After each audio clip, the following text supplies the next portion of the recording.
Alhamdulillahirabbil alamin.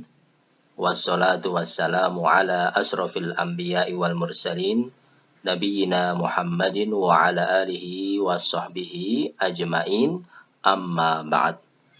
Saudara-saudaraku kaum muslimin dan muslimat yang dimuliakan Allah Subhanahu wa ta'ala, alhamdulillah, segala puji dan syukur senantiasa kita panjatkan kepada Allah Subhanahu wa ta'ala atas segala kebaikan dan kenikmatannya yang diberikan kepada kita. Insya Allah pada hari ini kita akan melanjutkan pembahasan kitab Al-Usulus Sittah, 6 pedoman pokok di dalam akidah, pertemuan yang keempat. Ya, penulis Asy-Syaikh Muhammad bin Abdul Wahhab rahimahullahu ta'ala berkata, Al-aslu tsalitsu, pedoman yang ketiga, anna min tamamil ijtima'is sam'i wat ta'ah liman ta'ammara alaina walau kana 'abdan habasiyan. Ya, yang artinya bahwasanya di antara kesempurnaan bersatu dalam agama, kita di dalam beragama diperintahkan untuk bersatu. Maka termasuk faktor yang mendukung kesempurnaan persatuan adalah mendengar dan taat kepada pemerintah. Karena tidak mungkin persatuan ada itu kecuali dengan adanya pemimpin. Dengan adanya pemimpin yang ditaati. Walaupun pemimpin itu berasal dari budak, walaupun pemimpin kita adalah seorang budak dari Habasyiyah, dari Ethiopia, dari Habasyah, yang hitam, yang jelek. Fabayyanallahu hadza bayanan sya'ian kafian. Dan Allah telah menjelaskan pedoman yang ketiga ini wajibnya untuk mendengar dan taat kepada pemerintah, kepada pemimpin, dengan penjelasan yang sangat terang dan jelas, sangat mencukupi. Biwujuhin min anwa'il bayan, dengan berbagai cara bentuk penjelasan. Syar'an wa qadaron, dari beberapa sisi syariat dan juga dari sisi qadar, ya, kenyataan yang bisa kita lihat dalam kehidupan kita sehari-hari. Tsumma sara hadzal asal, akan tetapi kondisi kenyataan di umat Islam bahwa pedoman yang ketiga ini la yu'rafu, tidak diketahui, inda aktsar man yadda'il ilmu, bagi kebanyakan orang-orang yang mengaku berilmu. Fakaifal amal bihi, maka bagaimana bisa diamalkan? Kalau tidak tahu ilmunya, maka tidak akan mungkin bisa beramal. Ya, ini pedoman yang ketiga. Penulis menjelaskan kepada kita termasuk pokok pedoman yang penting dalam agama adalah mendengar dan taat kepada pemimpin, kepada pemerintah. Walaupun pemerintah kita ada kesalahan, ada kezaliman, ada kekurangan, tapi tetap wajib mendengar dan mentaati mereka. Ya, jadi pembahasan kita pada hari ini akan berpusat kepada ketaatan terhadap pemerintah yang zalim. Ya, jadi pembahasan terutama terhadap pemerintah yang zalim, karena kalau taat kepada pemerintah yang adil ini disepakati, semua setuju, tapi yang menjadi permasalahan pada hari ini adalah jika pemerintah itu zalim, ada kekurangan, ada kesalahan-kesalahan, maka ini yang perlu kita pelajari, sikap yang benar terhadap pemerintah yang zalim. Baik, kita akan sampaikan pada pembahasan hari ini dalil-dalil dari Al-Quran berkaitan dengan permasalahan ini. Yang kedua, dalil dari As-Sunnah, hadis-hadis. Kemudian dalil dari Al-Ijma', kesepakatan para ulama. Kemudian juga dalil secara qadari. Qadari itu kenyataan yang terjadi, fakta yang terjadi dalam kehidupan kita. Baik, di dalam Al-Quran, Allah Subhanahu wa Ta'ala berfirman dalam surat An-Nisa ayat 59. Ya ayyuhalladzina amanu ati'ullaha wa ati'ur rasula wa ulil amri minkum. Yang artinya, wahai orang-orang yang beriman, taatilah Allah dan taatilah Rasul dan juga pemerintah kalian, pemerintah yang mukmin, pemerintah yang beriman kepada Allah dan Rasul-Nya. Ini wajib ditaati. Ya, maka di dalam ayat tadi ada dua catatan penting di dalam ketaatan terhadap pemerintah. Dalam ayat tadi Allah menjelaskan wajibnya taat kepada Allah. Ini mutlak. Yang kedua, wajibnya taat kepada Rasul Shallallahu Alaihi Wasallam ini mutlak, harus ditaati. Kemudian yang ketiga, ketaatan kepada pemerintah itu ada catatan. Ada dua catatan. Yang pertama, bahwa ketaatan kepada pemerintah itu di bawah ketaatan kepada Allah dan Rasul-Nya.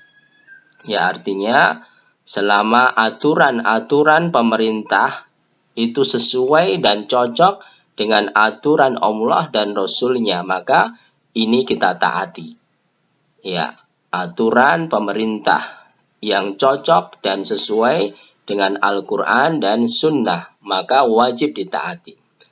Akan tetapi, kalau aturan dari pemerintah itu bertentangan dengan Al-Quran dan Sunnah, maka tidak boleh ditaati. La ta'ata li makhluk fi ma'siyatil khaliq. Tidak boleh ada ketaatan kepada makhluk di dalam bermaksiat kepada Allah. Ya. Aturan yang sesuai, tidak bertentangan dengan syariat, wajib kita taati.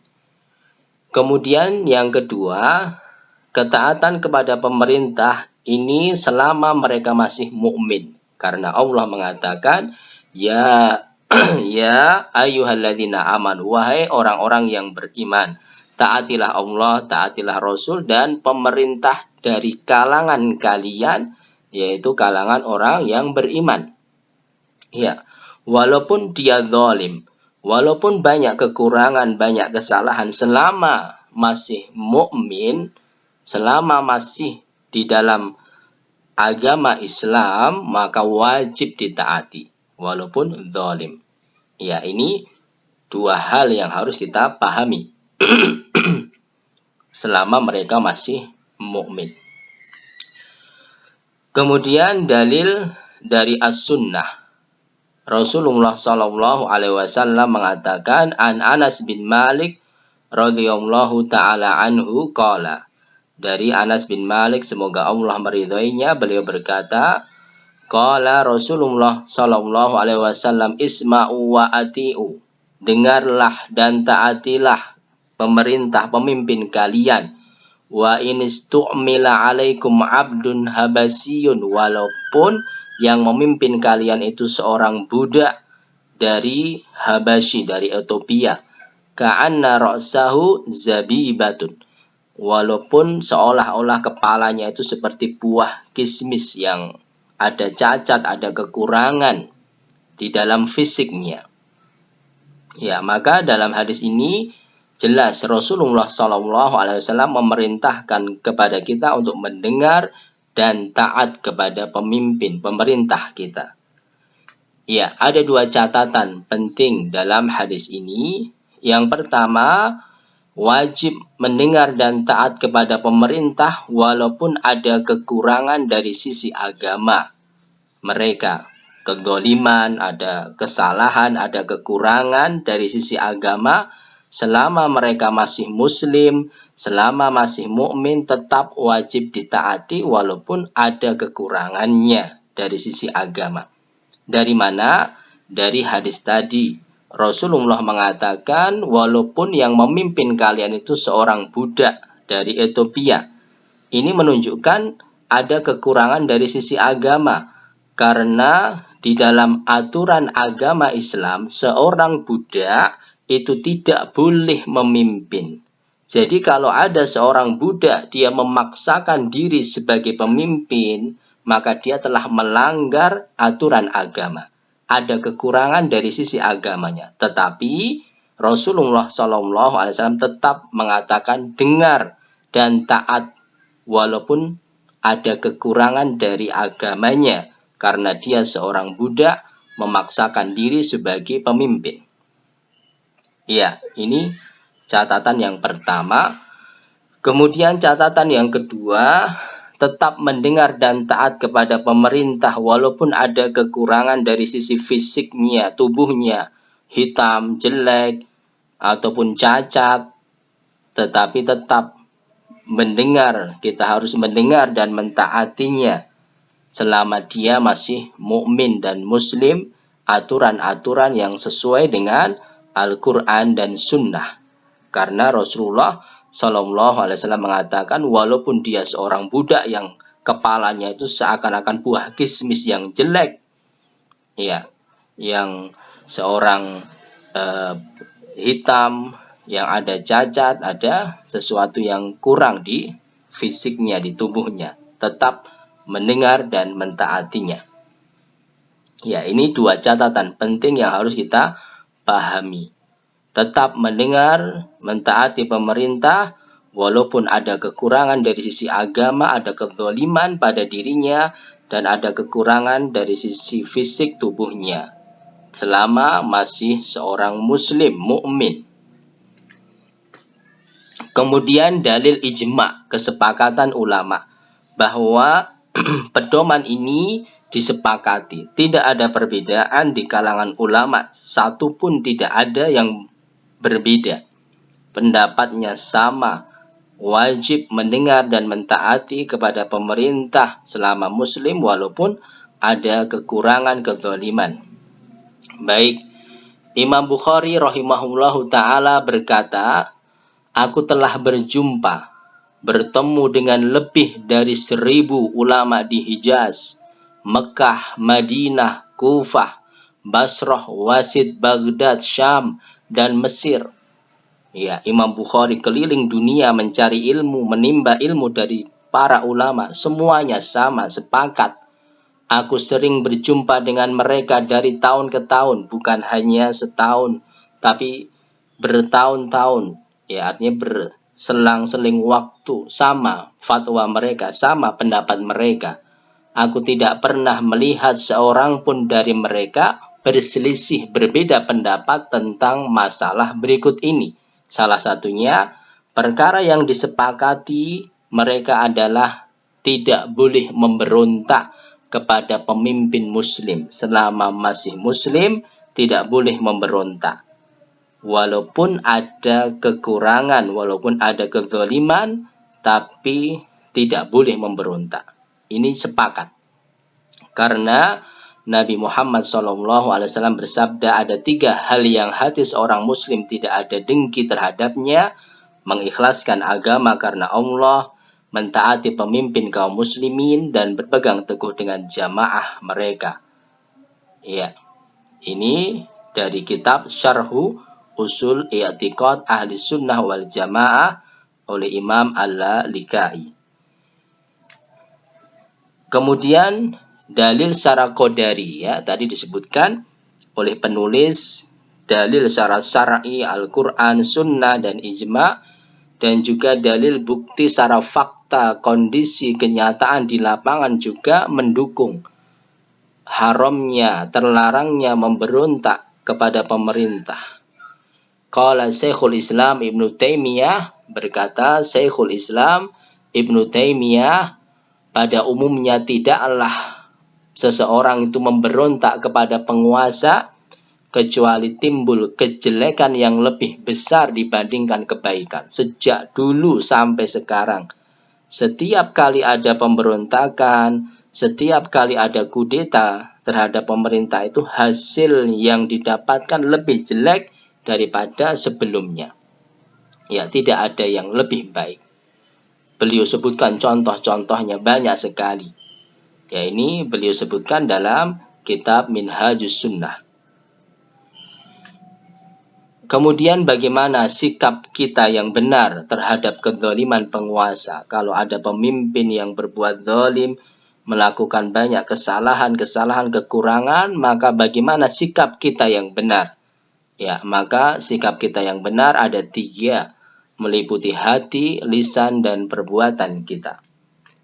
Ya, hati kita adalah membenci dan tidak ridho terhadap kezaliman. Kalau ada kezaliman pelanggaran syariat oleh pemerintah kita, maka hati kita tidak boleh menyetujui, tidak boleh sepakat, tapi hati kita tidak ridho, hati kita membenci kezaliman tersebut, kesalahan tersebut. Ya, ini dijelaskan oleh Rasulullah SAW, akan ada para pemimpin kelak nanti. Kalian mengenal mereka dan mengingkari perbuatan mereka karena banyak kezaliman, banyak kesalahan, penyimpangan syariat. Siapa yang membenci keliruannya, maka dia terlepas dari dosa. Lihat ini. Hati kita harus membenci, tidak boleh mendukung, tidak boleh ridho. Maka kita sudah bebas dari dosa. Siapa yang mengingkari, dia selamat. Mengingkari dalam hati kita. Namun yang ridho dan mengikuti, itulah yang tidak selamat. Yang tidak boleh itu membebek, mengikuti semua aturan pemerintah yang baik atau yang jelek, semua ditaati, diikuti. Itu yang salah. Iya. Para sahabat bertanya, apakah kita perangi saja pemimpin seperti itu? Maka Nabi menjawab, SAW, jangan, tidak boleh selama mereka masih sholat, masih muslim. Dengan tanda sholat, amalan zahir mereka. Ya, jadi jelas dalam hadis ini, jika ada kezaliman, maka hati kita mengingkari, tidak ridho, tidak boleh mengikuti, harus membencinya. Tetapi bukan berarti kemudian memberontak, kemudian mengkudeta, tidak. Membenci dalam hati itu. Kemudian lisan kita adalah menasihati dengan lembut, dengan kebaikan. Langsung menasihat itu langsung, tidak boleh disebar di media sosial. Kemudian lisan juga kita banyak mendoakan kebaikan kepada penguasa agar diberikan hidayah dan petunjuk dari Allah menuju jalan yang benar. Ya, dalilnya apa? Dalam surat Thaha ayat 43 sampai 44. Allah Subhanahu wa Ta'ala berfirman kepada Nabi Musa dan Harun, pergi kamu berdua kepada Fir'aun. Sesungguhnya dia telah berbuat melampaui batas kezaliman yang sangat besar, mengaku sebagai Rob, membunuh bayi laki-laki.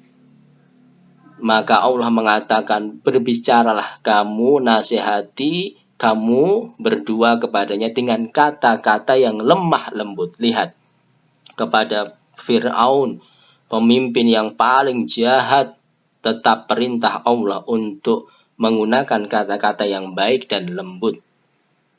Mudah-mudahan dia ingat atau takut. Ya.